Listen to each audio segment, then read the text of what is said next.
Bismillahirrahmanirrahim. Assalamualaikum warahmatullahi wabarakatuh. Innal hamdalillah nahmaduhu wa nasta'inuhu wa nastahdihi wa nastaghfiruhu wa natubu ilaih. Wa na'udzu billahi min shururi anfusina wa sayyiati a'malina.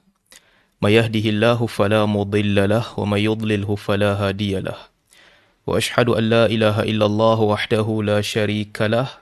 Wa ashhadu anna Muhammadan abduhu wa rasuluh. Allahumma salli ala Muhammad wa ala ali Muhammad kama sallaita ala Ibrahim wa ala ali Ibrahim innaka Hamidum Majid. Wa barik ala Muhammad wa ala ali Muhammad kama barakta ala Ibrahim wa ala ali Ibrahim innaka Hamidum Majid. Amma ba'd. Okey, alhamdulillah, dengan izin dan juga limpah kurnia Allah Subhanahu wa taala, kita diberikan kesempatan oleh Allah Subhanahu Wa Taala untuk berkumpul sekali lagi dalam majlis ini.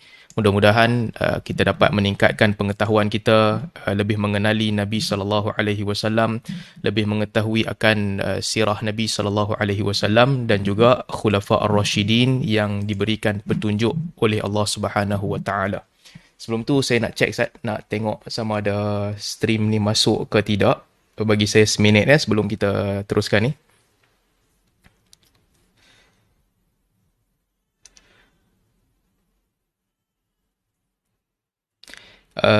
Okey kot, saya rasa. Okey. Baik. InsyaAllah kita akan mula.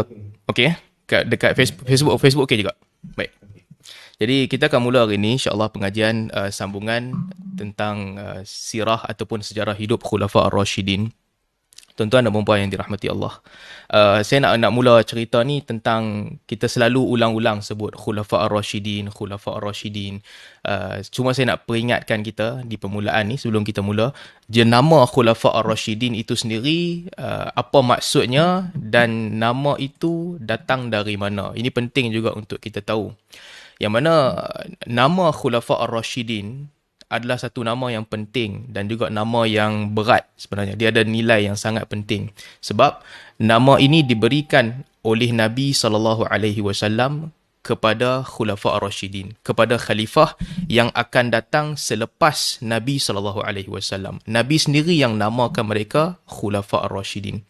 Meskipun Nabi SAW tak tentukan, Nabi tak bagi tahu siapa akan jadi khalifah yang first, yang kedua, yang ketiga dan seterusnya, tetapi Nabi SAW bagi nama mereka secara umum Khulafa ar-Rasyidin. Yang mana dalam satu hadis yang sering dibaca dan diketahui oleh ramai orang, Nabi SAW berpesan kepada para sahabat, usikum bittaqwallah was-sam'i wat-ta'ati wa in kana 'abdan habasyian.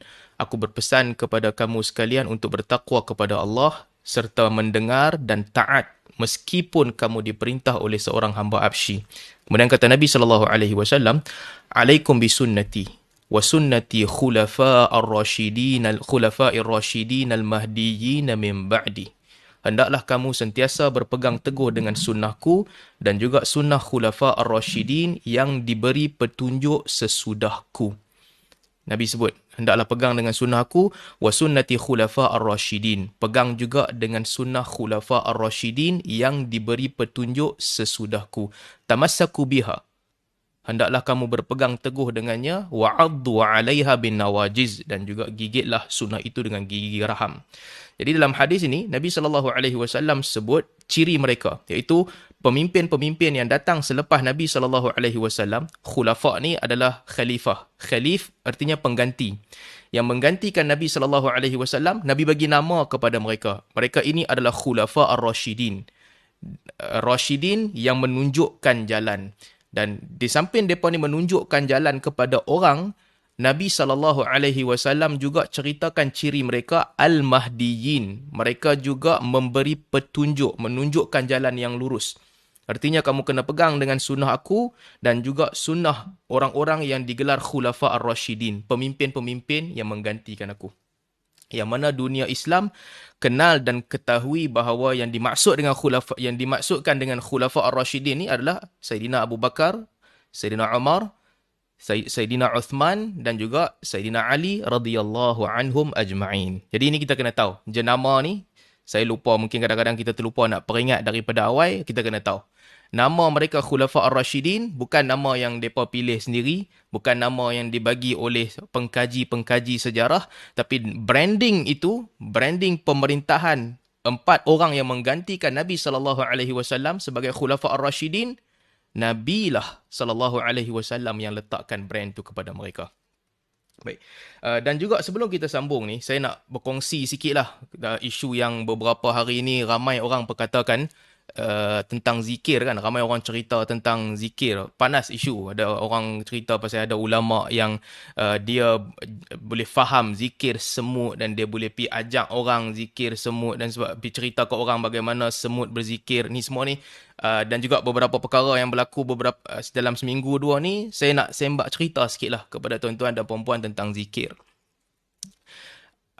Apabila kita cerita tentang zikir kan, secara umum, mengingati Allah Subhanahu Wa Taala, kita kena jaga-jaga dengan 2 penyakit. 2 masalah. Ini 2 masalah penting. Satu, masalah sukakan kemasyuran. Sukakan kemasyuran. Mana datang penyakit suka kemasyuran ni? Penyakit suka kemasyuran ni sebenarnya naluri manusia. Manusia dia suka special, kan? Dia suka lain daripada lain. Dia suka dia ataupun kelompok dia ataupun kumpulan dia ada satu perkara yang unik, tak sama dengan orang lain.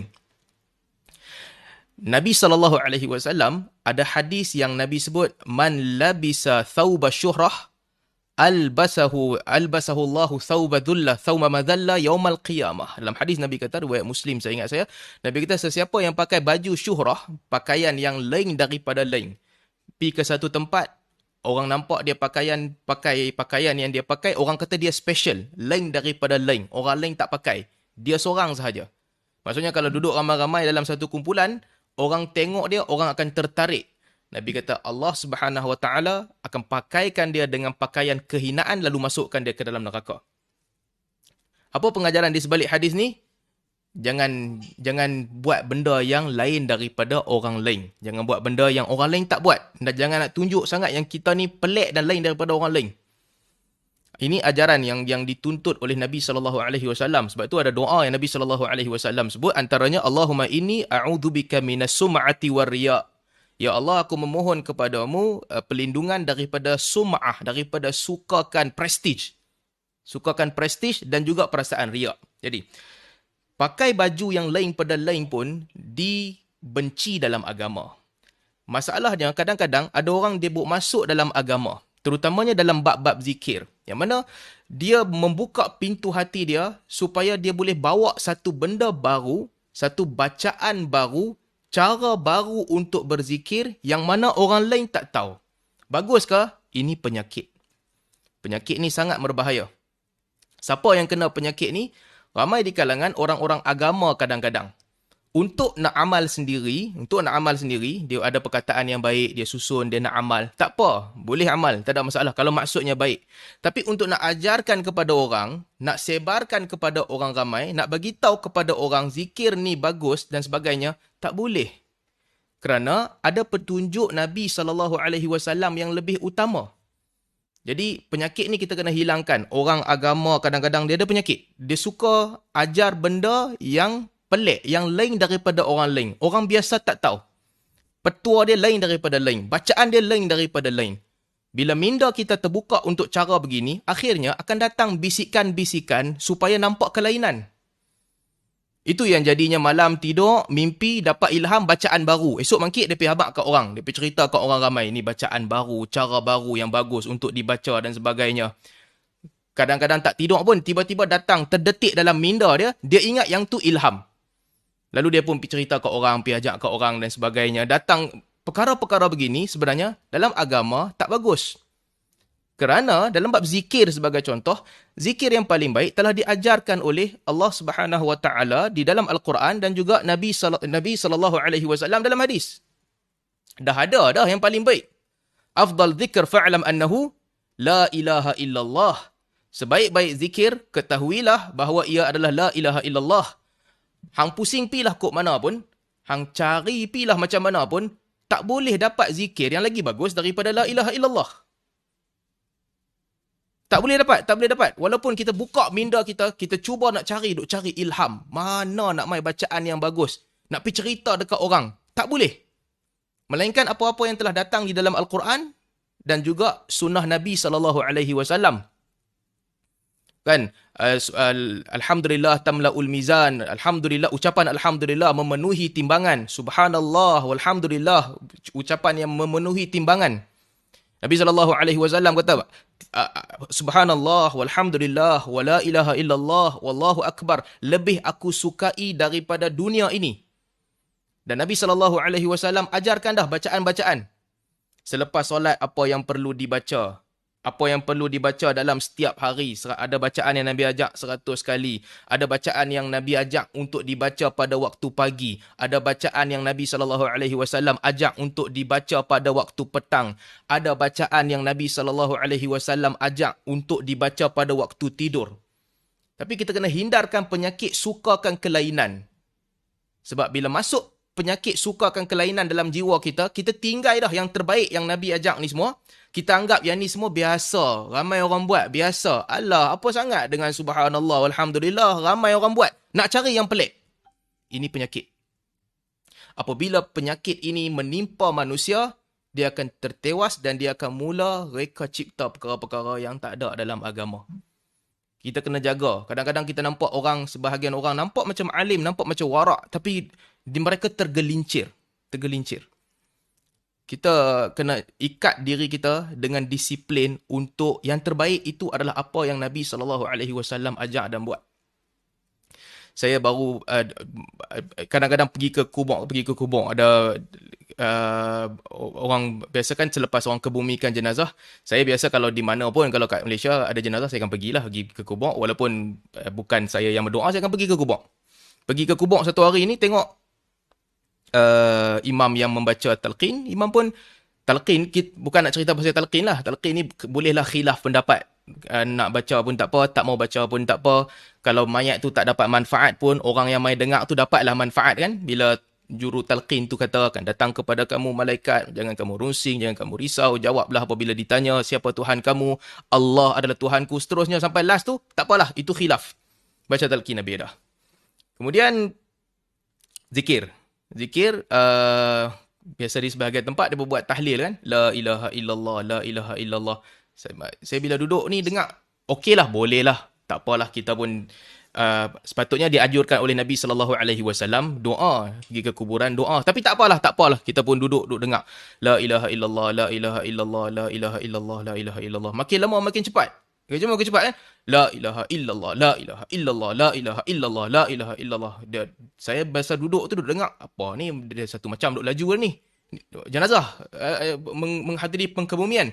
Bila datang lama-lama, dia jadi la ilah, la ilah, la ilah, ilah. Bila kita dengar ni, tuan-tuan kena kongsi perasaan yang sama dengan saya ni. Bila kita mengaji sunnah Nabi SAW, kita kena rasa marah apabila orang buat main-main agama ni. Ajikai boleh tolong silent tak? Saya tak buka apa nama? Saya tak buka Zoom. Okey, masih. Bukan silent saya lah, silent suara lain yang keluar tu. Dia lama-lama jadi la ilaha illa, la ilaha illa, la ilaha illa. Saya bila dengar, saya rasa apa ni? Lama-lama lagi dia jadi hu. Ini cerita jadi betul. Kita dengar, kita jadi marah. Kenapa benda-benda begini jadi? Salah satu sebab dia jadi, kita, sebahagian orang dia tanam dalam jiwa dia suka syuhrah. Dia suka buat satu benda yang pelik. Sehingga orang nampak, orang kata trademark dia ni. Oh, dia selalu buat macam ni. Tuan-tuan kena jaga-jaga. Ini satu penyakit. Satu, bab zikir, jangan cari syuhrah. Jangan cari kemasyuran. Sedangkan baju pun, kalau kita pakai baju yang syuhrah, lain daripada orang lain, nak bagi nampak special, itu pun dilarang oleh agama. Nabi SAW larang. Apatah lagi dalam bab-bab ibadat. Kena berhati-hati, kena sentiasa mengikuti sunnah Nabi SAW. Ada bacaan yang bagus, maksud yang baik, nak amal sendiri tak apa. Tapi kalau sampai nak promote dekat orang, nak pergi cerita kat orang, ambillah sunnah Nabi dan ceritakan kepada orang. Itu satu. Yang kedua, termasuklah juga bila kita tengok dalam grup WhatsApp baru ni kan, kadang-kadang yang lebih bermasalah apabila zikir tu, dah lah ada sebahagian orang dia ada penyakit syuhrah, dia suka nak reka benda. Bila dia reka, rekaan itu kadang-kadang membawa maksud yang kufur. Ini lagi masalah. Maksudnya berdosa, salah. Kita kan orang kata siapa pun boleh tulis. Orang buat status kan. Tulis kata, oh, siapa baca Allahumma ya Latif, Allahumma ya Latif, Allahumma ya Latif 40 kali, hidup dia akan senang. Pertama sekali, fadilat tu tak ada lah dalam Al-Quran dan tak ada dalam hadis. Dan bacaan begitu pun memanggil Allah Subhanahu Wa Taala tanpa meminta. Panggil je. Ya Rahman, Ya Rahman, Ya Rahman, Ya Rahim. Tanpa meminta apa-apa. Sekadar panggil. Ulang-ulang. Ini juga tak dianjurkan di dalam hadis. Kalau kita cek bacaan-bacaan Nabi SAW, bacaan Nabi pujian yang penuh. Subhanallahi wa bihamdihi, Subhanallahil azim, la ilaha illallah wahdahu la syarikalah, lahul mulk wa lahul hamd, wa huwa ala kulli syai'in qadir, la hawla wa la quwata illa billahil aliyyil azim. Kan bacaan Nabi SAW begitu. Yang biasa orang buat ni, majlis zikir munajat dan sebagainya kan, orang suka baca ya Latif ya Latif ya Latif ya Latif, ulang-ulang sebut nama Allah Subhanahu Wa Taala. Ini berdasarkan amalan Nabi SAW dan para sahabat, mereka tak buat begitulah. Satu, saya tak nak cerita bab tu. Tapi dia mai penyakit suka buat decoration ni, suka buat alteration, cipta, kadang-kadang masuk ke lembah kesesatan. Dia tengok mesej tu, saya bangkit pagi tengok mesej tu, saya marah. Siapa yang pergi tulis benda macam ni? Allahumma ya Latif. Okey, cantik. Dia main yang atas tu tengok. Allahumma ya Barik. Apa punya zikir macam ni? Perkataan barik, tengok konteks. Kalau fi'il, verb, perbuatan kan, barik artinya berkatilah. Kan, barik artinya berkatilah. Kita kata Allahumma barik lana. Ya Allah, berkatilah aku. Kita kata begitu. Allahumma barik lana fi syamina wa fi yamanina. Dalam hadis, ya Allah berkatilah negeri Syam dan negeri Yaman.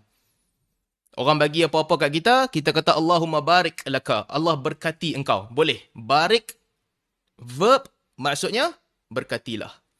Tapi barik, noun, isim, barik, isim, fa'il, perbuatan. Daripada barakah. Barakal ibil. Barik. Barik ni maksudnya unta, apabila dia duduk, dia letak kaki kat depan, itu nama dia barik. Dia turun kaki dia kat depan. Unta tu sedang barik. Dia duduk melutut lah kira. Melutut. Duduk melutut. Allahumma. Maksudnya apa? Nida lid doa. Kita kata, Ya Allah. Kita nak minta ni. Ya Allah. Lepas tu kita minta lah apa kita nak minta. Ya Allah. Allahumma. Apa yang kita nak minta? Kita minta barik lana dan sebagainya kita minta. Tapi bila kata Allahumma ya barik. Oh, ni masalah. Dia letak ya kat depan. Artinya wahai. Selepas ya. Yang datang selepas ya adalah isim. Adalah noun. Artinya, hang cuba kata, doa tu kira kata macam ni lah. Allahumma, ya Allah, wahai yang duduk bertinggung di depan. Yang duduk melutut di depan. Nampak tak masalah dia apa? Masalah dia, kalau ada sebahagian orang, dia ada syahwat nak mencipta. Syahwat nak mencipta dalam agama, kadang-kadang dia masuk ke lembah yang lebih buruk daripada kita cakap tadi tu. Tadi yang hu tu dah buruk dah. Tak ada dalam agama dianjurkan begitu. Dia main lagi buruk sehingga maksudnya membawa kepada kesyirikan. Ini kita kena jaga. Tuan-tuan dan perempuan, kita yang menuntut ilmu apa semua ni, kena betul-betul berhati dan bagi perhatian. Di kalangan mereka, orang yang suka mencipta, dia ada syahwat suka mencipta. Di kalangan kita, kita juga kena simpan syahwat. Jangan suka berkongsi melainkan kita pastikan betul-betul. Sebab bimbang. Kadang-kadang kita share dalam Facebook kan, dapat sesuatu, zikir, bacaan bagus. Baca ni 100 kali jadi kaya. Pam, kita hantar ke orang. Betul ke bacaan tu? Betul ke fadilat tu? Ini semua persoalan-persoalan yang kita kena tengok, kita kena kaji betul-betul. Itu satu. Yang kedua, selain daripada sukakan kelainan, manusia ni, ramai di kalangan kita, kita ada penyakit, kita sukakan sesuatu yang mujarab. Kita sukakan sesuatu yang mujarab. Yang memberi manfaat. Kadang-kadang orang desperate. Dia akan cari perkara-perkara, bacaan-bacaan yang memberi manfaat, yang dianggap memberi manfaat kepada dia. Dan ramai manusia di atas muka bumi ni, mereka ada kemampuan, ada seni untuk packing sesuatu amalan sehingga orang yang nampak akan percaya amalan ini memberi manfaat. Di luar sana, ada ramai orang yang ada kemahiran untuk packing amalan sehingga meyakinkan orang amalan-amalan ini memberi manfaat. Kita kena berhati-hati. Apakah penentu kebenaran ni adalah sekadar manfaat datang kepada kita di dunia? Tidak. Dalam bab ibadat, kebenaran adalah perkara yang diredai oleh Allah Subhanahu Wa Taala. Ini kita kena letak dalam jiwa kita. Kadang-kadang manfaat tu datang terus di dunia. Kadang-kadang manfaat tu tak datang di dunia. Dan manfaat yang datang di dunia ini boleh jadi ia karamah. Betul? Boleh jadi ia karamah, pemberian Allah Subhanahu Wa Taala. Boleh jadi ia istidraj, ujian untuk menjadikan manusia bertambah sesat dan bertambah jatuh ke lembah yang lebih teruk. Kena jaga. Nak tahu keredaan Allah, baliklah kepada Al-Quran dan juga sunnah Nabi sallallahu alaihi wasallam. Bukan keajaiban ataupun kemujaraban. Ramai orang boleh claim dapat kemujaraban. Sebab tu Allah Subhanahu Wa Taala sebut dalam Quran kan, wa minan nasi mayattakhidhu min dunillahi andadan yuhibbunahum kahubbillah. Ada di antara manusia yang menjadikan selain daripada Allah sebagai Tuhan yang mereka sembah, mereka mencintai Tuhan itu sebagaimana mereka mencintai Allah Subhanahu Wa Taala. Kenapa mereka rasa cinta dengan Tuhan-Tuhan mereka? Sebab mereka nampak kemujaraban pada Tuhan itu. Dia buat ibadat sembah Tuhan selain daripada Allah, dia nampak mujarab, dia nampak hidup dia berkesan. Walladzina amanu asyaddu hubban lillah. Sedangkan orang-orang beriman, mereka sangat-sangat cintakan Allah Subhanahu Wa Taala. Yang ni penyakit yang kedua kita kena jaga. Tuan-tuan, kadang-kadang orang tulis, nak kaya, buat ni, sekian-sekian benda buat ni. Bacaan tertentu untuk jadi kaya. Disiplinkan jiwa kita. Sebahagian orang dia baca mungkin dia kaya. Sebahagian orang mungkin dia baca dia tak kaya. Tetapi yang lebih penting, sunnah Nabi SAW. Kan contohnya Nabi SAW apabila Fatimah radhiyallahu anha mengadu kepada Nabi SAW, ya Rasulullah, aku duk uli tepung, banyak sangat kerja uli tepung sampai tangan jadi sakit tangan, kebah tangan, duk kena uli tepung banyak sangat. Cerita kat Nabi SAW dengan harapan Nabi hantar mai satu pembantu rumah dekat dia. Nabi SAW pun pergi ke rumah Fatimah dengan Ali radhiyallahu anhuma. Nabi kata, nak ada aku ajak kat hampa satu benda, khairul lakuma minal khadim. Lagi bagus daripada ada pembantu rumah. Aku buat bagi hampa satu benda yang cukup. Tak perlu dah pembantu rumah. Apa dia?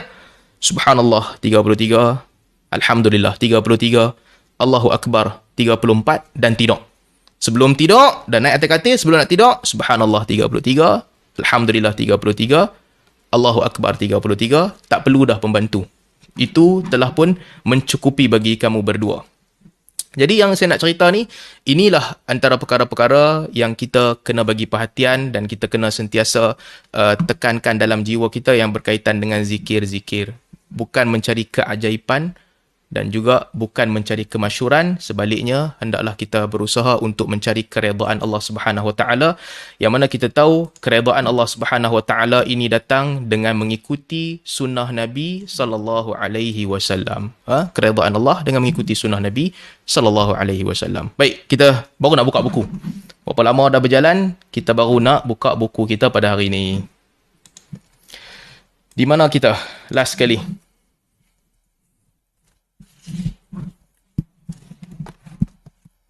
Penaklukan Iraq dan wilayah timur. Kita dah cerita dalam kelas yang lepas. Kalau tuan-tuan yang ada buku kat depan, muka surat 377, penaklukan Iraq dan wilayah timur. Ditulis di sini Iraq, tapi yang dimaksudkan di sini adalah sehingga tentera Islam sampai ke Iran. Bukan sekadar Iraq sahaja, mereka telah berjaya masuk dan membuka kota-kota sampai ke Iran. Di mana dia bermula? Penaklukan Nahawand pada tahun ke-21 Hijrah. Imam Ibn Katsir rahimahullah menceritakan bahawa penaklukan Nahawand adalah salah satu di antara peristiwa yang paling besar berlaku pada tahun 21 Hijrah. Antara peristiwa yang paling besar. Dah habis dah Iraq semua. Ada dua pos yang kuat orang Islam jaga di Iraq. Kalau tuan-tuan masih ingat, di Basrah dan juga di Kufah. Dua-dua ni pos kuat yang orang Islam berkawal. Habis mereka dah kuasai Iraq dan mereka bergerak sehingga ke Nahawand, masuk ke Iran. Tapi sebelum tu, antara sebab mereka masuk ke Iran adalah pemerintah Yazdajir yang memimpin tentera tentera Parsi, dia mula mengumpul kekuatan di Nahawand dan dia cuba untuk menyerang kawasan-kawasan yang dikuasai oleh orang Islam di Kufah dan juga Baghdad. di Kufah dan juga Basrah. Baghdad atas lagi. Kufah dan Basrah. Cuba nak serang. Dia kumpul kekuatan. Semua orang-orang daripada pendalaman dan sebagainya datang bersatu membentuk tentera yang paling besar. Dikatakan 150,000 orang di bawah pimpinan Fairuzan. Fairuzan ni lari daripada, dia telah menyelamatkan diri daripada perang-perang terdahulu di Iraq. Banyak perang dia selamat. Akhirnya mereka 150,000 orang berkumpul untuk menyerang orang Islam. Dan khabar tentang mereka berkumpul di Nahawan untuk menyerang pemukiman orang Islam di Kufah dan juga Basrah sampai kepada pemerintah Islam yang berada di Kufah dan juga Basrah. Sehingga khabar ni sampai kepada Umar Khattab radhiyallahu anhu. Khabar ni verify, memang dua-dua kawasan menceritakan kepada Umar perkara yang sama. Sa'ad bin Abi Waqqas ketika itu pemimpin di Basrah, dia sendiri datang ke Madinah untuk bagi tahu kepada Umar Al-Khattab yang ada ancaman daripada Iran, Nahawan berkumpul untuk serang mereka. Demikian juga Abdullah bin Itban, pemimpin Islam di Kufah, panglima di Kufah juga bagi tahu khabar yang sama kepada Umar Al-Khattab. Jadi khabar tu betul. Dua pos yang berbeza dapat khabar yang sama. Parsi sedang menyiapkan tentera untuk menyerang orang Islam di kedua-dua tempat, di Kufah dan juga Basrah. Sehinggalah disebutkan satu ketika Umar radhiyallahu anhu, bila waktu pagi Umar pergi ke masjid, Umar nampak, kemudian orang pertama yang datang menghadap Umar adalah Sa'ad bin Abi Waqqas. Sa'ad bin Abi Waqqas ni panglima, ditinggalkan tempat dia, ada orang lain yang jaga, dan dia balik berjumpa dengan Umar Al-Khattab untuk bawa khabar yang penting.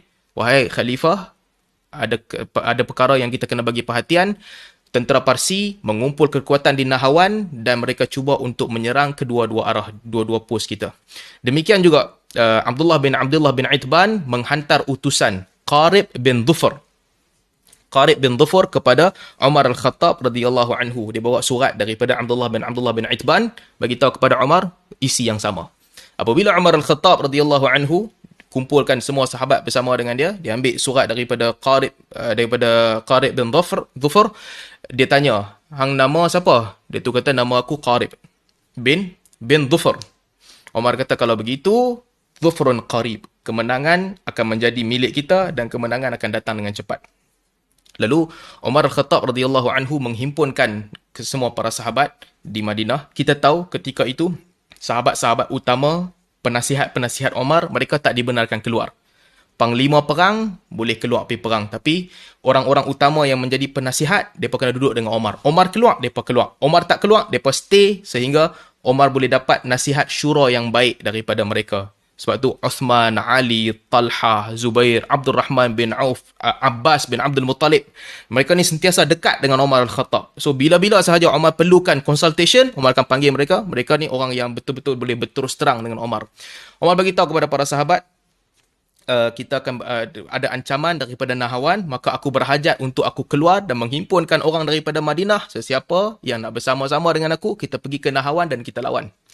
Akhirnya semua penasihat-penasihat Umar memberikan nasihat yang sama kepada Sayyidina Umar Al-Khattab radhiyallahu anhu. Ali, Talha, Zubair dan sebagainya, mereka beri nasihat kepada Umar yang Umar tak perlu keluar. Umar boleh tinggal sahaja di Madinah. Allah Subhanahu Wa Taala telah menangkan kita dalam pertempuran yang lepas, bukan kerana kita ramai, tapi kalau Allah nak bagi kita menang, kita menang. Kata Sayyidina Ali radhiyallahu anhu kepada Sayyidina Umar, aku punya pandangan, cukuplah kekuatan yang ada di Kufah dan juga Basrah. Hantarlah tentera kita di Kufah, 2/3 daripada mereka crash Nahawan, serang Nahawan. Dengan bantuan daripada Basrah, itu telah memadai.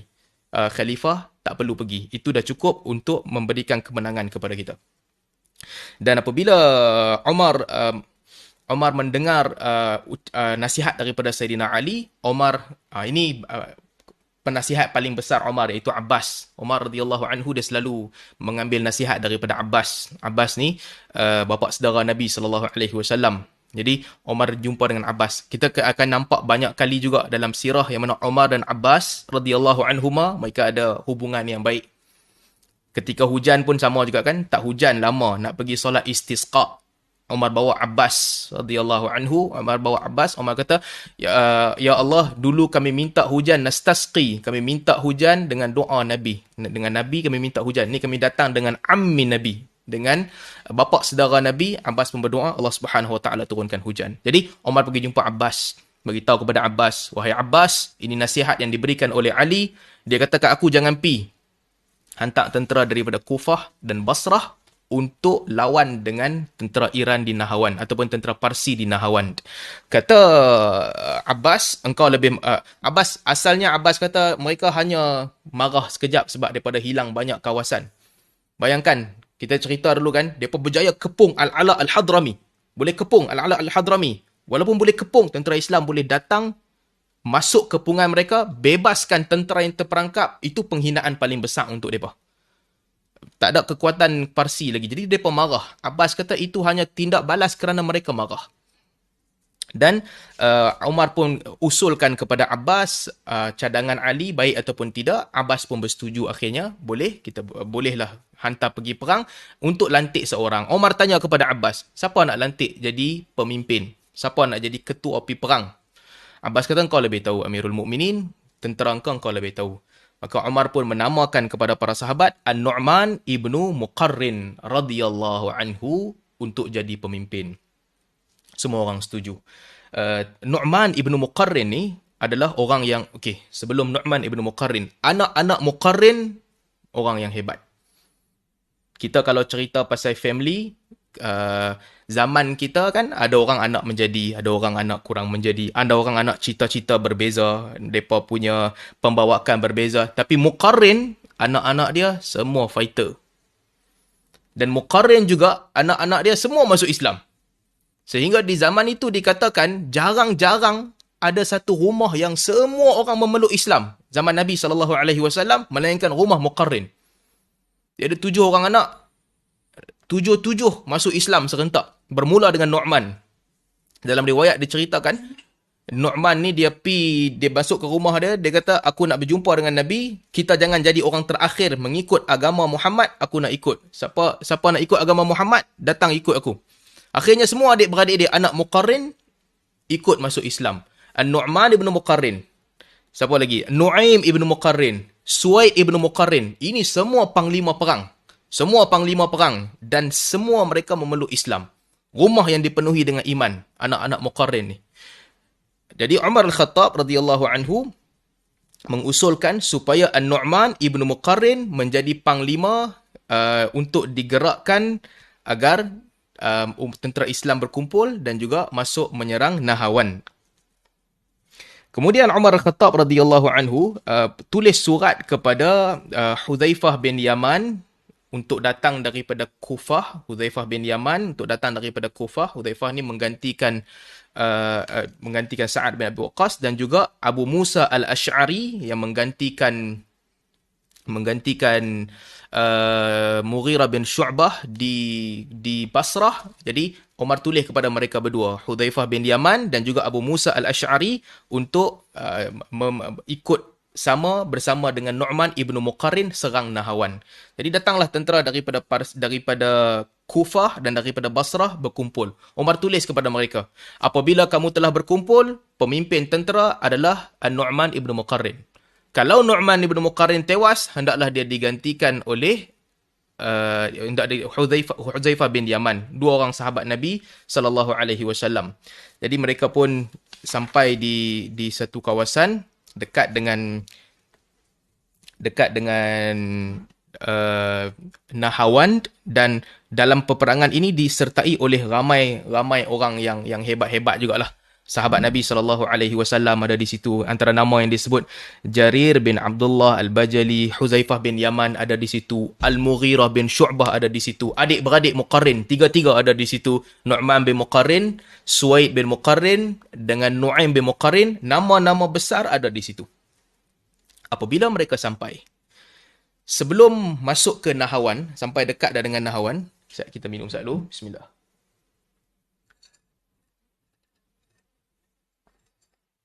Bila sampai di situ, suasana lengang. Kira masuk border Nahawan ni, suasana lengang, tak ramai orang, tak ada orang. Lalu Umar Al-Khattab Nu'man ibn Muqarrin mengarahkan 3 orang untuk jadi spy. Ni kepakaran mereka, jadi spy untuk masuk Dan juga tengok di mana orang ramai ni duduk. Tiga orang yang hebat di antara. Salah satu di antara mereka adalah Tulaihah bin Khuwailid, yang kedua Amr bin Ma'di Karib, dan Amr bin Abi Salamah. Nu'man hantar tiga orang jalan masuk ke kawasan musuh, sebab bila mereka sampai di situ, sebelum masuk ke Nahawan, kosong, tak ada orang. Malam ke, kosong, rumah-rumah semua orang kosong, tak ada kesan-kesan tentera yang bersedia untuk lawan dengan kita. Dia hantar tiga orang. Seorang tu Amr bin Salamah. Seorang tentera. Dua orang yang dihantar ni, saya nak cerita sikit selingan. Satu Tulaihah bin Khuwailid. Satu lagi Amr bin Ma'di Karib. Apa masalah mereka dua orang? Masalah mereka dua orang, mereka memeluk Islam di zaman Nabi SAW. Tulaihah bin Khuwailid dan juga Amr bin Ma'di Karib. Tapi kita tak panggil mereka radhiyallahu anhu. Tetap panggil radhiyallahu anhu. Apa pasal? Sebab di zaman Abu Bakar, dua-dua orang murtad. Dua-dua orang murtad. Ini kita nak cerita ni. Hidayah milik Allah Subhanahu Wa Taala. Masuk Islam dah. Kalau kita start cerita Tulaihah bin Khuwailid kan. Tulaihah ni masuk Islam zaman Nabi SAW. Tahun ke-9 Hijrah dia masuk Islam. Bila Nabi SAW wafat, apa Tulaihah buat? Ataupun sebelum Nabi wafat lagi, apa dia buat? Dia mengaku kata dia Nabi. Dia kata dia dapat wahyu, Tulaihah. Dapat wahyu, Jibril turun dekat dia, bagi wahyu dekat dia. Dalam sebahagian riwayat disebutkan dia hantar utusan anak dia pi kepada Nabi SAW. Nabi tanya, siapa yang mai jumpa bapa ang? Dia kata yang mai jumpa bapa aku ni Zannun, malaikat yang hebat. Dalam riwayat itulah Nabi Ibnu Asakir yang daif, Nabi SAW doa kepada anak dia, Allah akan tak bagi, doakan keburukan kepada anak dia. Nabi doa kepada anak dia keburukan. Anak kepada Tulaihah bin Khuwailid. Dia kata dia Nabi. Dia dapat wahyu daripada Jibril. Masuk zaman Abu Bakar hantar Khalid Al-Walid radhiyallahu anhu dalam perang Buzakhah. Kalau tuan-tuan ingat, kita ada cerita dah dalam siri-siri lepas. Perang Buzakhah, tempat dia diserang oleh Khalid Al-Walid. Diserang oleh Khalid, dia yang ni kita cerita, dia duduk dalam selimut, orang lain pergi perang. Tentera dia nama apa saya pun tak ingat. Tentera dia nama, saya tak ingat nama tentera dia. Dia punya orang kanan mai jumpa Tulaihah. Beritahu kat dia, apa cerita? Wahyu dah sampai ke belum? Nak buat apa ni? Tengah lawan dengan tentera Khalid. Dia kata Jibril tak sampai lagi. Sambung lawan. Depa pun pergi lawan. Tuan-tuan ingat kan, saya ada cerita kan dulu, cerita pasal Tulaihah ni. Depa lawan 2-3 kali, kawan tu mai jumpa dia. Wahyu dah sampai ke belum? Kami duk lawan dengan tentera Khalid. Dia kata wahyu tak sampai lagi. Pergi lawan. Akhirnya depa pun stres. Kalau betul Jibril mai turun dekat hang, waktu ni lah yang kita paling berhajat bantuan Jibril. Jibril pergi mana? Depa dikalahkan oleh Khalid. Tapi anak dia mati, dibunuh. Tulaihah ni, dia lari pergi Syam. Lepas tu dia masuk Islam. Apabila Tulaihah lari pergi ke Syam dan memeluk agama Islam, dia sampai di Syam, dia masuk Islam, tapi sebelum berlaku peperangan Buzakhah, dia telah membunuh 2 orang sahabat Nabi SAW. Satu, Ukashah ibn Mihsan. Ukashah bin Mihsan dengan, saya pun tak ingat, sahabat seorang lagi. Dia bunuh 2 orang ni, dia bunuh mereka. Abu Bakar radhiyallahu anhu sangat marah dengan dia. Sebab tu Abu Bakar hantar dalam peperangan Buzakhah tu jugalah, sebelum perang dia telah bunuh Ukashah bin Mihsan. Dan apabila dia bunuh Ukashah dan juga seorang sahabat Nabi SAW lagi. Baik. Apa kat mana cerita tadi? Zaman Abu Bakar, dia duduk di Syam dan dia telah peluk agama Islam. Tapi dia malu dengan Abu Bakar. Dia pergi umrah sekali. Cuma apabila dia pergi umrah, dia tak berjumpa dengan Abu Bakar. Dia balik ke Syam. Sehinggalah di zaman Umar Al-Khattab radhiyallahu anhu, sekali lagi Tulaihah bin Khuwailid pergi umrah. Dan apabila dia pergi umrah, kali ini dia berjumpa dengan Umar. Dalam riwayat disebutkan, Tulaihah bila jumpa dengan Umar, Umar marah dia. Engkaulah yang menjadi pembunuh kepada 2 orang sahabat Nabi SAW. Kerja dia telah menyebabkan kematian mereka berdua. Kata Ukashah, aku tak bunuh mereka, tetapi sebaliknya Allah Subhanahu Wa Taala bagi rahmat kepada mereka di atas tanganku. Di mana ni? Allah telah bagi rahmat kepada mereka di akramahumallah biyadi. Allah telah bagi karamah, kelebihan kepada mereka dengan tangan aku. Sebab aku bunuh mereka, dia pun mati syahid. Dan Tulaihah, Umar marah dia. Umar kata, aku tak suka kang. Lepas tu dia kata tak suka pun tak apa, tapi fa mu'asyaratun jamilah. Dia kata walaupun hang tak suka kat aku dengan Umar, hang kena layan aku dengan baiklah sebab aku dah masuk Islam. Ramai di kalangan orang yang saling membenci, mereka menjalankan hubungan dan pertalian dengan baik. Jadi Umar pun hantar, okeylah dia nak pergi perang, hantar dia pergi perang. Umar pesan kepada panglima perang, minta nasihat dia sebab dia pandai dalam perang, tapi jangan bagi jawatan dekat dia. Bagi jawatan, orang-orang macam ni boleh gelong. Tulaihah bin Khuwailid al-Asadi, satu. Yang kedua, kita sebut tadi Amr bin Ma'di Karib. Dia pun murtad juga, tapi masuk Islam juga. Jadi, An-Nu'man ibn Muqarrin hantar mereka bertiga. Masuk ke Nahawan, pergi cek. Amr bin Salamah, yang paling muda, dia jalan-jalan sikit, dia jadi confused. Sebab di Nahawan, tempat tertutup. Semua orang duduk dalam rumah, tak ada apa. Rasa macam perangkap, takut musuh serang dia secara tiba-tiba.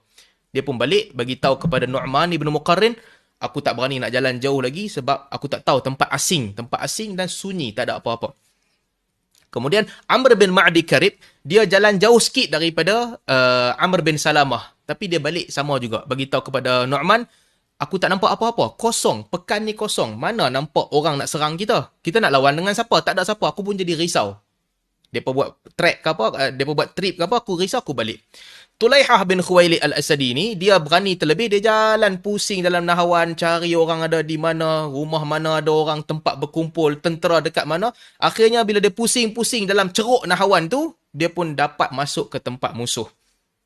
Dia masuk, dia tengok bilangan mereka, dia tengok kota yang ada, dia tengok senjata-senjata yang mereka ada, kumpul maklumat seterusnya, dan dia pun keluar, jumpa dengan Nu'man, bagi tahu kepada Nu'man semua khabar berkaitan dengan tentera Parsi di Nahawan.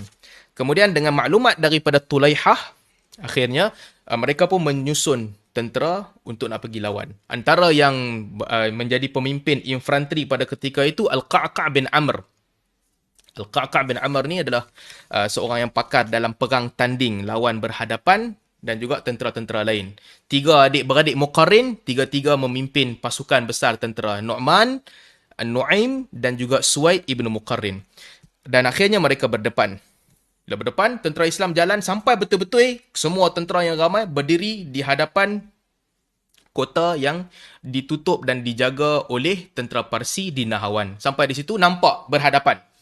Nu'man ibn Muqarrin, bila sampai di situ, dia pun arahkan tentera Islam untuk membina kemah yang besar untuk menakutkan Parsi. Jadi, dia pun arahkan mereka bina kemah yang paling besar agar dapat menggerunkan kumpulan Parsi. Mereka bina kemah, mereka tunggu di situ pada hari Rabu.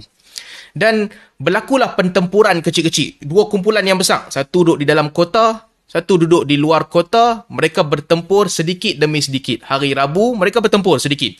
Ada orang, biasalah, 2 kumpulan tentera yang besar, bila berkumpul, ada yang cabar. Tentera belah sana, cabar tentera belah sini. Jom kita lawan. Datang seorang, lawan dengan seorang, seorang tewas. Begitu sahaja pertempuran, tapi tak ada jalan penyelesaian. Sehinggalah pada hari Jumaat, barulah pada ketika itu berlaku peperangan. Sebelum tu, tentera Parsi, Fairuzan minta kepada Nu'man ibn Muqarrin untuk hantar satu orang buat negotiation, bincang, masuk dalam kota, pergi bincang dengan mereka.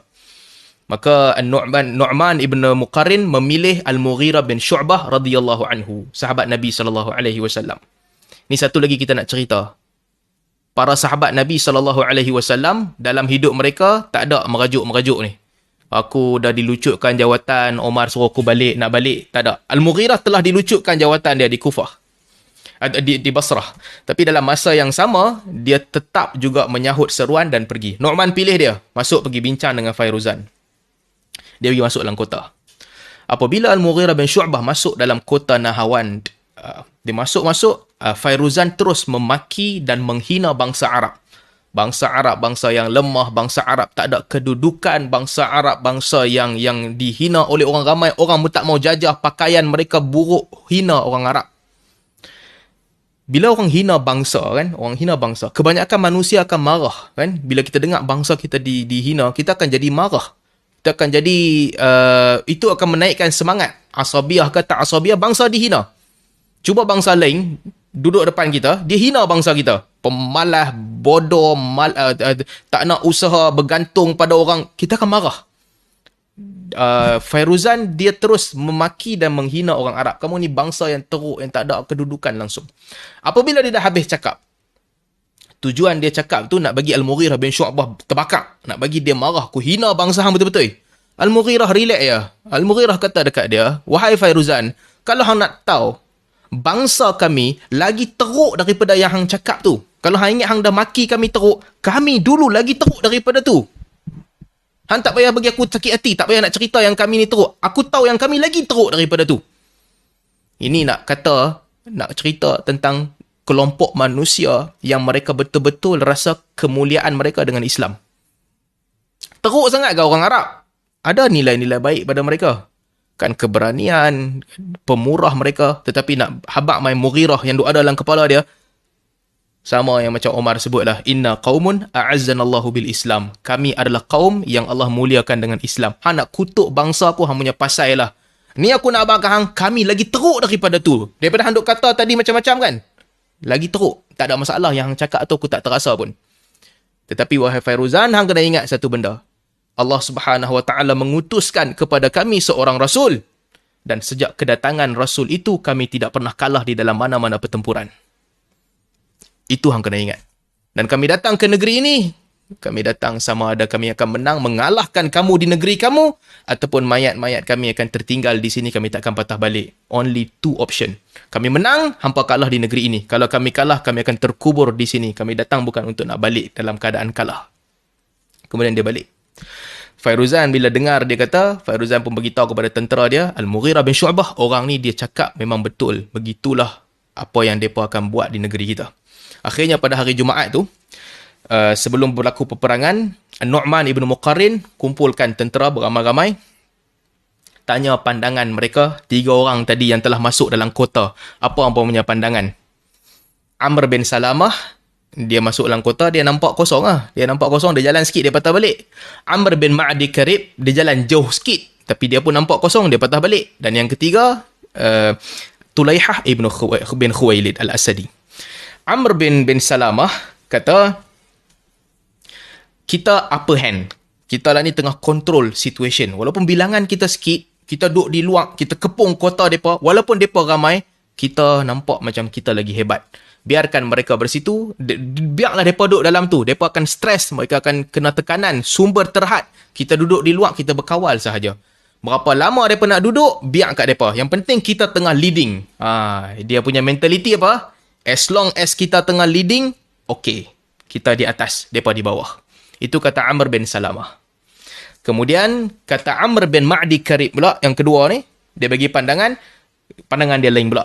Pandangan dia, mereka duduk dalam tu, kita duduk luar, sampai bila pun tak jadi perang. Jom kita masuk, kita serang mereka, masuk dalam kota itu dan hancurkan mereka. Lawan dengan mereka habis-habisan dalam kota mereka. Orang ramai masih tak bersetuju. Yang first tadi pun mereka tak bersetuju. Pandangan yang kedua pun mereka tetap tidak bersetuju juga dengan pandangan yang kedua. Dan Tulaihah bin Khuwailid bagi pandangan lain. Kata Tulaihah, okay, aku ada pandangan pertengahan yang bagus. Kita kumpul satu tentera yang bilangan dia tak besar. Pergi serang pintu kota tu. Serang pintu kota tu. Tapi pastikan tentera yang nak pergi betul-betul ke pintu kota adalah tentera-tentera yang hebat. Kemahiran yang mereka kena ada, mereka boleh lari laju. Mereka boleh selamatkan diri, pergi ke pintu kota. Dan apabila musuh mula menyerang, mereka lawan-lawan sikit, akhirnya bagi nampak macam mereka dah kalah. Dan mereka lari. Dan apabila tentera yang kumpulan kecil ni lari, musuh akan kejar mereka. Tapi make sure mereka lari nampak macam kalah, teruskan lari. Sampailah akhirnya musuh akan tinggalkan kota dan juga benteng, ramai-ramai akan serang mereka. Dan pada ketika itu, kita akan serang balas, kita lawan di tempat terbuka, tak payah masuk dalam kota. Kata Tulaihah bin Khuwailid. Tapi strategi ni, strategi yang berbahaya. Attack kena pada waktu yang betul-betul sesuai. Waktu yang tepat kena serang mereka. Kalau tidak, yang dikejar tu mati dibunuh. Ataupun kalau musuh nampak kita buat trik, mereka tak jadi keluar daripada kota. Timing kena cantik. Kalau nak pakai taktik ni. Timing kena cantik. Orang yang lari tu kena cantik. Akhirnya apabila mereka berbincang, setujulah dengan pandangan Tulaihah bin Khuwailid. Dan Nu'man memilih Al-Qa'qa' bin Amr dengan satu kumpulan tentera untuk pergi acah pintu kota. Pergi acah pintu kota untuk ajar musuh lawan. Jadi, bismillah.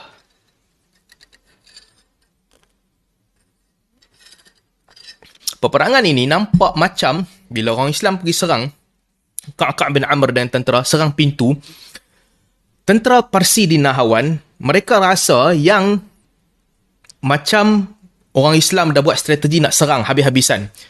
Mereka pun lawan di pintu. Buka pintu, dah lawan.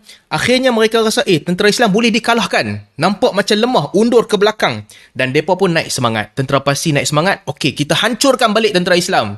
Kira dia punya fikir time tu, hampa nak serang kami. Lawan, nampak macam lemah, dah patah balik. Alang-alang, mereka patah balik. Kita pun serang lah. Akhirnya mereka keluar meninggalkan kota mereka. Dan tentera Islam bila nampak ramai-ramai serang, mereka pun lari patah balik ke belakang. Bukan lagi undur, lari ke belakang. An-Nu'man ibn Muqarrin radhiyallahu anhu, Parsi ni dia punya betul-betul persiapan untuk nak perang. Dia ikat kaki tentera dia. Diikat dengan rantai besi yang mana tak boleh lari. Semua mesti pergi ke depan. Tak tahulah strategi ni pandai ke bodoh. Tapi kalau seorang lari, kalau setengah ke belakang, setengah ke depan, jatuhlah mereka. Dia punya falsafah, hampa semua kena pergi ke depan. Ada kota, ada longkang, dah keluar, ikat kaki. Jadi kalau jogging, pace kena sama. Kalau seorang tu pace 6, semua kena pace 6. Yang slow ke, gemuk ke belakang ke, dia pun kena ikut juga. Kaki kena ikat. Mereka pun jalan dan kejar beramai-ramai tentera Al-Qa'qa' bin Amr. Bila tentera Islam melihat yang jauh ni, ramai-ramai melihat tentera Qa'qa' sedang dikejar, mereka pun bersemangat untuk nak menyerang. Tapi Nu'man ibn Muqarrin, dia orang yang sangat tenang, sangat relax, dan dia tunggu lama. Sehingga masuk waktu zawal, masuk waktu tengah hari Jumaat. Orang tentera Islam duduk sedia. Bila nak serang ni? Musuh tengah datang, kita duduk di sini. Nu'man tunggu sampai masuk waktu zawal. Masuk waktu zuhur, Umar kata, semayang dulu. Semua orang semayang zuhur hari Jumaat, mereka solat, dan kemudian Nu'man kata, aku akan melaungkan 3 kali takbir. Apabila kamu mendengar takbir aku yang pertama, maka ketika itu kamu hendaklah bersiap sedia. Fizikal kamu siap sedia, bangun, ready untuk serang. Apabila kamu mendengar takbir aku yang kedua, maka setiap orang daripada kamu hendaklah mengangkat senjata. Senjata angkat, tak ada apa lagi yang tinggal. Ready to attack. Dan apabila kamu mendengar takbir aku yang ketiga, pada ketika itu kita dan tentera yang lari bersama-sama akan patah balik dan serang musuh. Akhirnya, apabila Nu'man setelah dia lihat situasi, nampak macam okey, dekat dan mereka boleh serang kembali musuh pun dah tinggalkan kota, tak boleh patah balik lari, dia pun bertakbir. Takbir yang pertama, Allahu Akbar, tentera Islam pun siap siaga untuk serang. Takbir yang kedua, Allahu Akbar, semua mengangkat senjata. Dan apabila dia laungkan takbir yang ketiga, mereka beramai-ramai serang tentera musuh. Dan dalam peperangan itu akhirnya berlaku peperangan Nahawan dan mereka berjaya mengalahkan tentera Parsi. Di Nahawan ni diriwayatkan ramai tentera Parsi dengan kaki yang diikat, sebahagian mereka nak patah balik, akhirnya mereka tergelincir dan dibunuh oleh tentera Islam. Di antara yang tewas dalam perang Nahawan ini adalah panglima, iaitu Nu'man ibn Muqarrin. Dia terbunuh. Diriwayatkan dia tergelincir, darah tergelincir dan dia tertikam, dia mati. Siapa yang tengok mayat dia? Suwaid ibn Muqarrin, adik dia. Suwaid ibn Muqarrin tengok mayat dia. Inilah nak cerita pasal tentera. Fighter ni, depa sentimental ni letak tepi. Suwaid tahu abang dia mati, tapi dia tak berhenti. Dan dia tak beritahu kat siapa-siapa pun. Dia ambil panji perang di tangan abang dia, Nu'man ibn Muqarrin. Dia pergi jumpa Hudzaifah bin Yaman. Dia kata, abang aku dah mati. Dalam peperangan ni, hang punya turn jadi panglima, kita akan terus lawan sehingga kita capai kemenangan. Dan akhirnya, dalam peperangan ini jugalah ramai yang tewas. Di antaranya Nu'man bin Muqarrin, Tulaihah bin Khuwailid yang saya cerita tadi. Dia masuk Islam. Kemudian dia murtad. Dia diperangi oleh Khalid Al-Walid. Dia masuk Islam balik zaman Abu Bakar. Dia malu nak tengok Abu Bakar. Dia mai umrah jumpa dengan Omar. Omar kata, aku tak suka kat hang.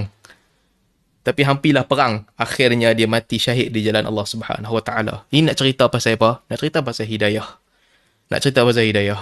Macam-macam boleh jadi ke orang kan. Ni Tulaihah di antara satu contoh yang sampai dia jadi Nabi palsu tau. Ni bukan murtad biasa-biasanya. Tuan-tuan ingat nama-nama Nabi palsu ni? Antara dia Tulaihah, salah satu nama besar. Yang kira Nabi palsu yang dikenali. Musailamatul Kadzab, dia memang ni lah. Kan kita cerita dulu apa nama lagi? Nabi palsu perempuan Sajah kan. Banyak nabi palsu. Tulaiha salah seorang. Tapi apabila Allah mentakdirkan seseorang itu menerima hidayah, tak ada apa yang boleh menghalang dia daripada terima hidayah, dan dia mati syahid di jalan Allah Subhanahu wa taala. Cuma kita tak panggil dia radhiyallahu anhu sebab lepas zaman Nabi dia telah murtad. Baik, ataupun pada zaman Nabi sallallahu alaihi wasallam sendiri dia telah murtad. Dan akhirnya khabar sampai kepada Umar Al-Khattab radhiyallahu anhu. Umar sentiasa doa siang dan malam sementara menanti khabar kemenangan tentera Islam, dan sampailah khabar kepada Umar akan kemenangan mereka. Apabila sampai, Umar pun tunggu orang yang akan datang membawa khabar kemenangan kepada dia. Dan antara yang balik membawa khabar kepada Umar adalah siapa ni ya? Saya tengok.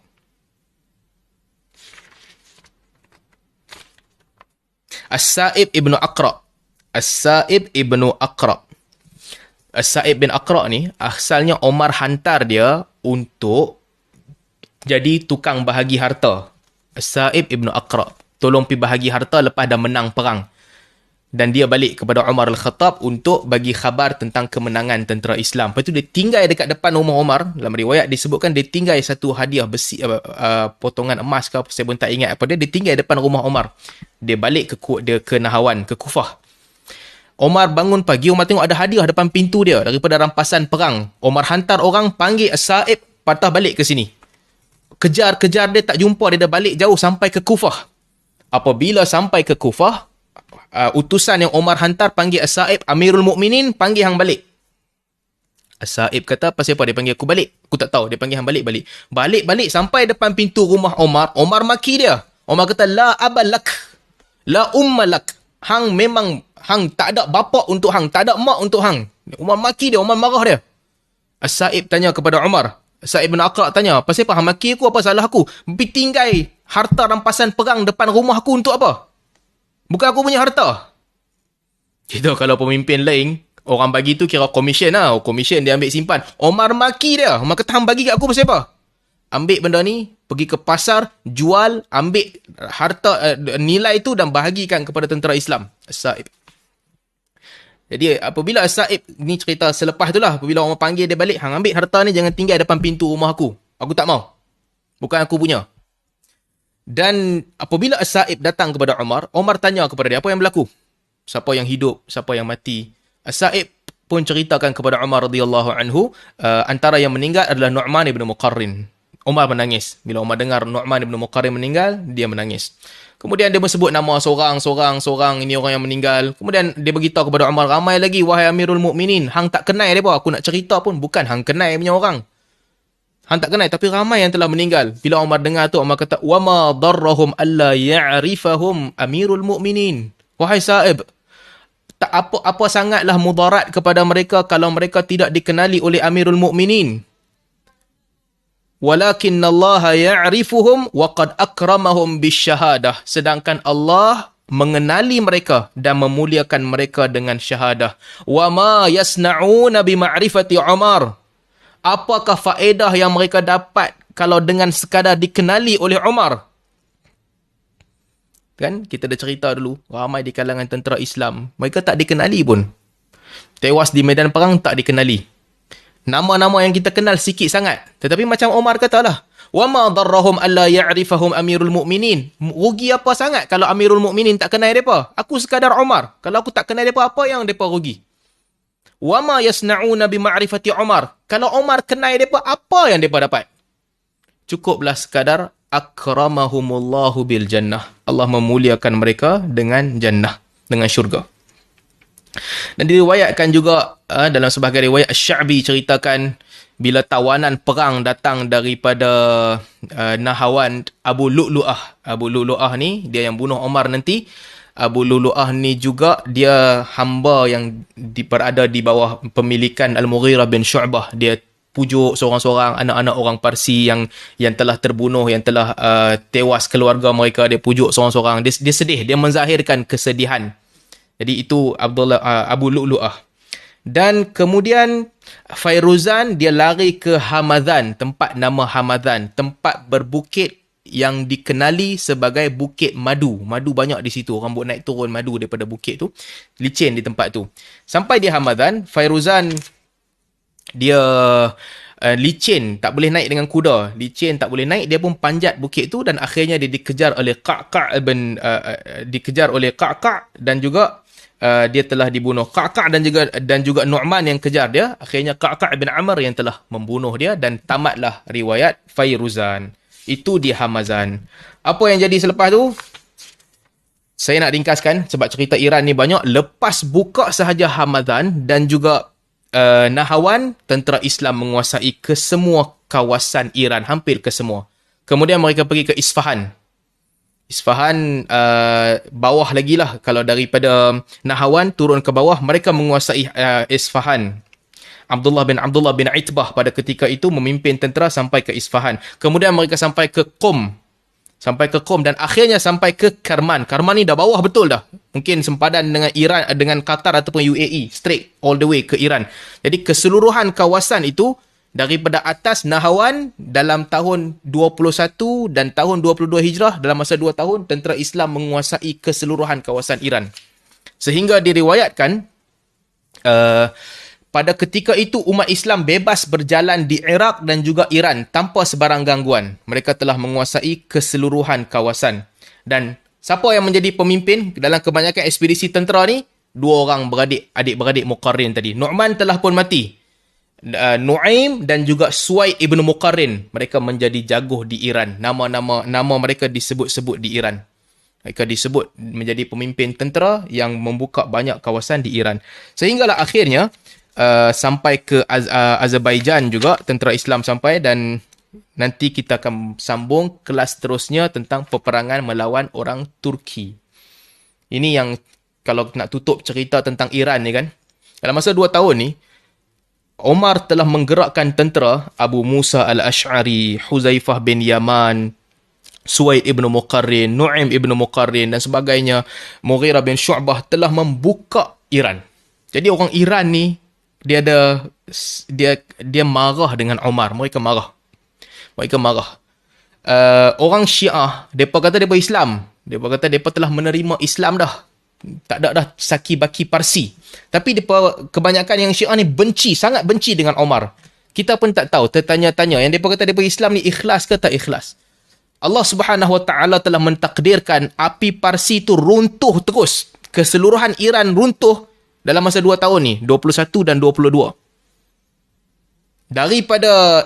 Daripada Nahawan sampai ke Kirman, sampai ke bawah dan juga naik ke atas sampai ke Qom dan juga sempadan dengan Azerbaijan, semua dikuasai oleh tentera Islam pada zaman Umar al-Khattab.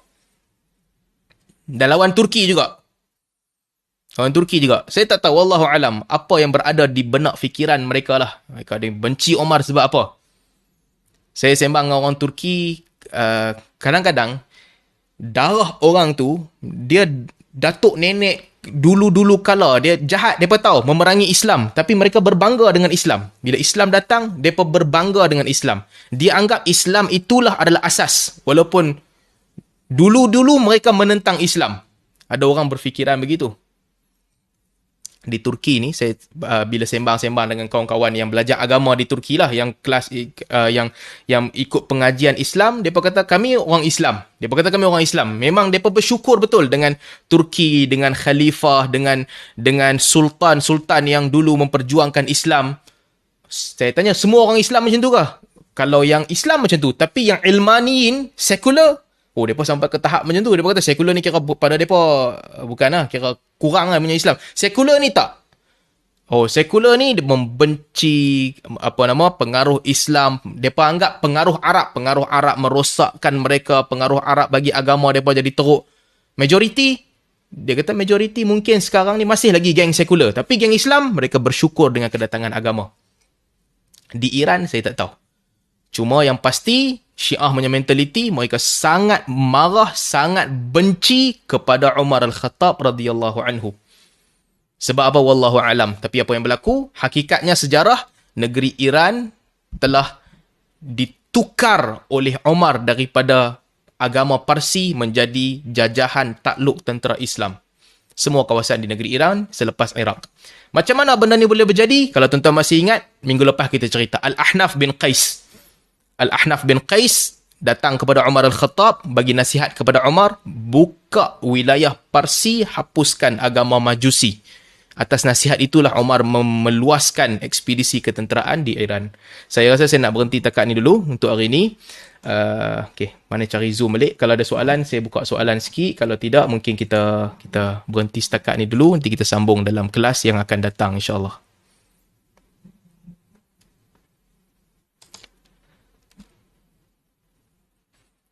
Ada soalan ke? Kau tak ada? Dekat apa tu Ustaz, ada dekat chat. Dekat chat. Sana saya buka chat. Chat. Kitab terakhir Ibn Taymiyah, Insaf dan fatwa-fatwa yang lama. Benarkah dakwaan ini? Bismillah. Tak betul. Disebutkan dalam beberapa kitab sirah yang mana mereka jumpa buku tulisan tangan Ibn Taymiyah yang katakan Ibn Taymiyah, bukan kitab terakhir, bukan kitab, berlaku dalam satu majlis perdebatan, Ibn Taymiyah telah menulis surat dengan tangan dia mengakui akidah Asy'ariyah adalah akidah yang benar dan sebagainya, dia kembali meninggalkan akidah salaf. Betul ke tidak? Maklumat ini tak betul. Kenapa maklumat ini tak betul? Satu, murid-murid Ibn Taymiyah, murid-murid rapat Ibn Taymiyah tidak meninggalkan akidah yang Ibn Taymiyah pegang. Satu, murid-murid rapat dengan dia, penulisan dia. Dan yang kedua, kebanyakan kitab-kitab Ibn Taymiyah ditulis oleh Ibn Qayyim ketika dia bersama dengan Ibn Taymiyah dalam penjara. Dan dia bersama dengan Ibn Taymiyah ni selepas tarikh yang dikatakan Ibn Taymiyah sign tulisan dia telah kembali tinggalkan akidah salaf dan sebagainya. Selepas itu, Ibn Qayyim jumpa Ibn Taymiyah, duduk dalam penjara selepas tu dan ambil banyak manfaat ilmu daripada Ibn Taymiyah. Menulis banyak daripada Ibn Taymiyah. Dan Ibn Qayyim, meskipun orang berbeza pandangan tentang akidah, tapi semua, even Ibn Hajar Al-Asqalani yang tak sama dengan akidah dengan dia, mengakui dia orang yang amanah. Artinya, dia telah menulis ketika dia duduk dengan Ibn Taymiyah dalam penjara, di hujung-hujung hayat Ibn Taymiyah masih lagi berakidah sebagaimana akidah dia. Sebagaimana akidah dia. Dia tak ubah. Dia tak kembali dan meninggalkan apa yang dia pegang. Dan yang ketiga, buku-buku Ibn Taymiyah dan tinggalan murid-murid dia adalah sangat ramai. Maka mustahil kalau peristiwa ini telah diabaikan oleh murid-murid dia yang telah mempertahankan ilmu yang dia ajarkan kepada mereka. Murid dia dan juga kawan-kawan dia ramai. Mereka tidak menyebutkan riwayat ini. Mereka tak sebut. Az-Zahabi tak sebut. Ibn Qayyim tak sebut. Ibn Kathir tak sebut. Dan juga rakan yang baik kepada Ibn Taymiyah juga beberapa ulama hadis pada ketika itu. Saya tak ingat nama. Beberapa ulama hadis pada ketika itu juga yang bersama dengan dia tak menyebut riwayat ini. Al-Mizzi, Al-Hafidh Al-Mizzi, rakan baik Ibn Taymiyah, ulama hadis yang besar pada ketika itu, juga guru kepada Ibn Kathir, tak sebut. Jadi menunjukkan riwayat ini adalah riwayat berkemungkinan besar dia ditulis oleh musuh-musuh Ibn Taymiyah pada ketika itu. Ditulis oleh musuh-musuh dia dan bukan pandangan dia sendiri. Sedangkan kitab-kitab dia sangat jelas ditinggalkan, ditulis, diwarisi dengan akidah yang dia pegang dan dia ajarkan. Wallahu a'lam. Okey, satu je soalan yang ada. Kalau begitu kita berhenti setakat ni dulu. Terima kasih kepada sahabat-sahabat yang mengikuti kuliah ni di Qatar dan juga di Malaysia yang dah tengah malam. InsyaAllah kalau ada kesempatan nanti kita akan sambung lagi. Bab seterusnya mungkin kita akan cerita tentang bagaimana tentera Islam di zaman Umar Al-Khattab mula bertempur dengan negara Turki pula. Dan kemudian seterusnya mungkin kita boleh cerita tentang kematian Sayyidina Umar Al-Khattab. Selepas itu pergi kepada zaman Sayyidina Uthman bin Affan radhiyallahu anhu. Setakat ni dulu. Subhanakallahumma wa bihamdik asyhadu an la ilaha illa ant astaghfiruka wa atubu ilaik. Sekian dulu. Assalamualaikum warahmatullahi wabarakatuh.